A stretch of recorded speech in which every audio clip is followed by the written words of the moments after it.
Good morning, everybody. I'm student meteorologist Stephen Puglisi, and this is the WestCon weather update for today, Monday, December 4th, 2017.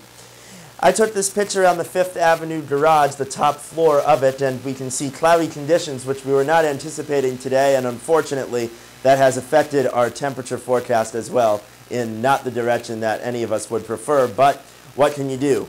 A day of warmth is expected tomorrow, at least, however. Sadly, though, a big pattern change is on the way with much colder temperatures and even a risk of the first accumulating snow of the season later on in the week, and I'll get to the details on that in just a bit. In Danbury, though, right now at 11 o'clock, it's a bit too warm for snow with a temperature of 36 degrees, a dew point, though, of 35, and when you get dew points and temperatures that are that close to one another, you will see the formation of fog, which we certainly had this morning, along with very light winds out of the north at only 3 miles an hour, just helping in that formation. On our national map, we have a high pressure just off to the east. Now, what this does is it allows a southeast flow. That's a wet flow, and that has allowed the moisture to condense over the Danbury area, and thus we had quite a bit of fog this morning.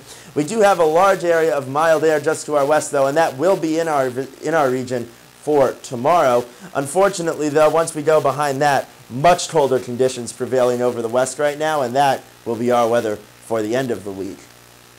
And on our satellite, here is the storm that is currently the dividing line between the warm and cold air, and that will be our weather for tomorrow evening. On our radar, there's nothing over us right now, although at least nothing that appears, but these low-level clouds certainly could drop a few drizzles. They wouldn't necessarily be picked up by radar, though, as the beams scan over the top of them. Off to the west, though, we see this much more substantial amount of precipitation, and that's the leading edge of that storm system that will be causing our dramatic fall in temperatures for later in the week. Now, yes, there is a risk of an accumulating snow event Friday afternoon and Saturday morning.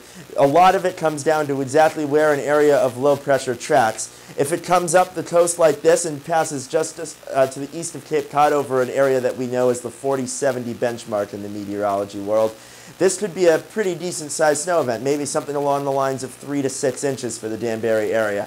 However, right now, most of the models seem to prefer option number 2, which would take it well to the east of Cape Cod.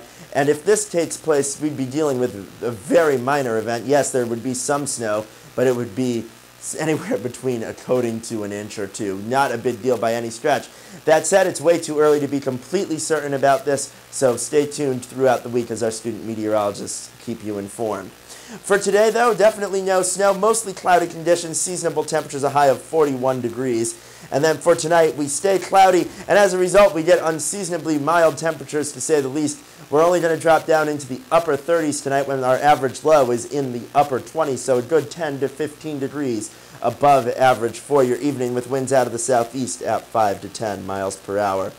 And as we go to our extended forecast tomorrow, mostly cloudy day in general, rain developing in the afternoon. It could be heavy at times tomorrow night, especially as we head on close to about midnight.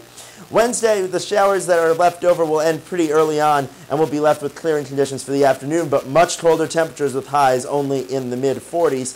Thursday, partly cloudy, much colder still, 41 is your high temperature, and then we do run the risk of that snow event for Friday afternoon, although right now, as I was saying, it doesn't look like too big of an event. We'll have to keep our eyes on it, indeed, over the next few days. Thank you so much for watching. I'm student meteorologist Stephen Puglisi. Have a great day.